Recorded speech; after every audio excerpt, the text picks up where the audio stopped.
জি, আসসালামু আলাইকুম দর্শক, স্বাগতম আপনাকে। প্রশ্ন করুন। ওয়ালাইকুম আসসালাম। আসসালামু আলাইকুম। আমি নীলফামারী থেকে জয় বলতেছি। জি, প্রশ্ন করুন। আমি নীলফামারী থেকে জয় বলতেছি। জি, ধন্যবাদ ভাইজান আপনাকে। জি, প্রশ্ন। আমার তিনটা প্রশ্ন ছিল ভাইজান। জি, অবশ্যই আমরা শুনবো। আমি এক নাম্বার প্রশ্ন করব যে অনেকেই বলে যে মারা গেলে মসজিদে মাইকিং করা যাবে না, হুম। আর অনেকেই বলে যে মাইকিং করা যাবে। আমরা এই ভাইয়ের তিনটি প্রশ্ন আমরা শুনলাম। মাইকিং করা, মসজিদে মাইকিং করা যাবে কিনা। জি, যে মসজিদে এটা হলো ওয়াকফের বিষয়।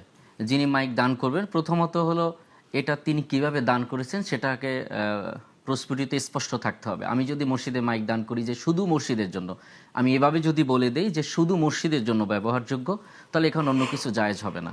কিন্তু যিনি মাইক দান করবেন তার যদি এভাবে কিছু বলা থাকে অথবা ওয়াকফ করা থাকে যেটা মসজিদ এবং জনকল্যাণ, জন উন্নয়নের জন্য এই মাইক ব্যবহার করা যাবে, তাহলে জায়েজ আছে। আর যদি কোনো ব্যক্তি দিল না, মানে মসজিদের ফান্ড থেকে বিভিন্ন ধরনের ফান্ড আছে, সেখান থেকে যদি মসজিদ কর্তৃপক্ষের যদি অনুমোদন থাকে অবশ্যই সেটা জায়েজ আছে। আচ্ছা, জি।